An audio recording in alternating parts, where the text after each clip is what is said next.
Ikaze nshuti bakunzi bacu, nongeye kubasuhuza. Uyu munsi ndagarutse ngo twongere tuganire. Nk'ibisanzwe ndabakunda cyane. Muzi aho imvugo gukura Gicurasi yaba yaraturutse? Ese muzi imihango nko kuvugirizwa ingoma byaberaga ibwami? Ingoma z'imihango zavugirizwaga guhanuza, gutsirika, guhosha ibyorezo cyangwa se kugangahura. Uyu munsi ndashaka ngo tuganire kuri ayo mateka mutigeze mumenya, ntimucikwe.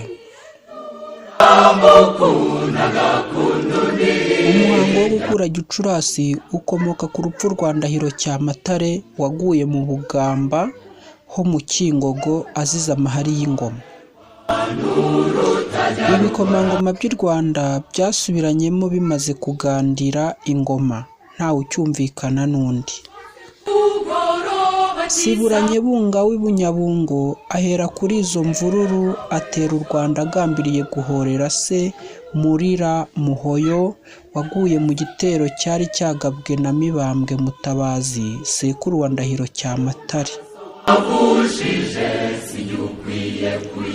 Uwo Nsibura w'Umunyabungo yibasiraga Ndahiro wari mu Bugamba ho mu Cyingogo, ingamba zirarema. Ndahiro akomerekera mu mabega ya Gitarama mu mubande wiswe kuva ubwo Irasaniro. Yambuka Kibirira avirirana umuvu w'amaraso. Aza kugwa mu gico cy'ingabo za Nzira, umwami w'Ubugara wari watabaye Nsibura, zimutsinda i Rugarama hiswe irubi rw'inyundo byo kuhavuma.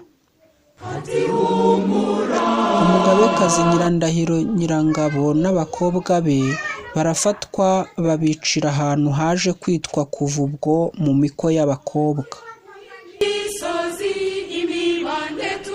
Ubwo Ingabe Rwoga iranyagwa, Sibura amara imyaka irenga 10 yidegembya mu Rwanda, yigaruriye igihugu cyarahumanye, cyaratesetse cyane.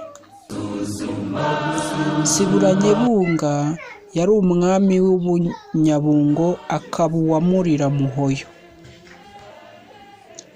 Yari yaravukiye mu Bugesera, aho nyina yaje amutwitsa azanyweho umunyago n'ingabo zo mu Bugesera zari zatabaye Mibambwe Mutabazi mu gitero yari yaragabye i Bunyabungo agamije guhorera nyina Nyiramibambwe. Abashi batwikiye mu nzu igihe Abanyoro bateye u Rwanda, inzu y'ibwami igahungira i Rusozi h'i Bukavu. Kugira ngo ahorere nyina Nyiramibambwe Mutabazi, amaze guhashya Abanyoro atera Murira Muhoyo atabawe na Soro wa kabiri Sangano w'i Bugesera na Ntare wa mbere Rushatsi w'i Burundi. Murira Muhoyo agwa ku rugamba. Umugore we utwite ajyanwa iminyago n'ingabo z'i Bugesera, nibwo ahabyariye Nyebunga. Amaze gukura Abanyabungo baza kumwiba mu Bugesera baramwimika. Ubwo rero atera u Rwanda rumaze kugendererwa n'amahari, anagambiriye guhorera se Murira Muhoyo.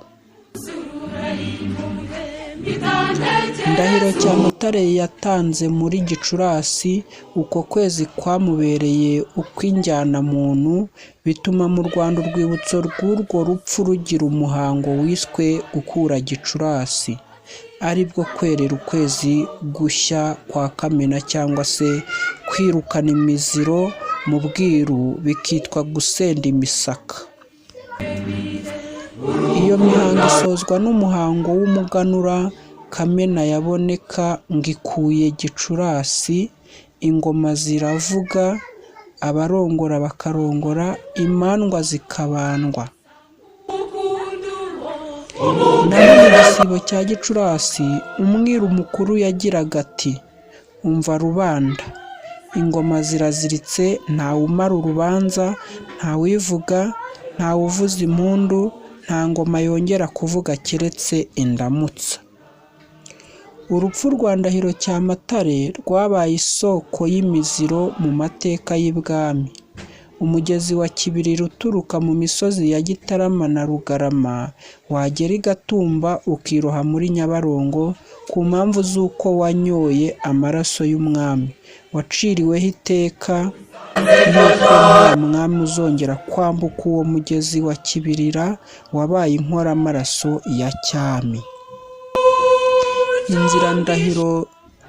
Izina Ndahiro ryakuwe n'iryo shyano ry'urupfu rwapfakaje u Rwanda rukanyagwa ingabe yarwo, rwoga u Rwanda rukirenza imyaka isaga 10 muri ako kangaratete. Rwaciriweho iteka ry'uko nta mwami uzongera kwitwa iryo zina Ndahiro ry'umwami.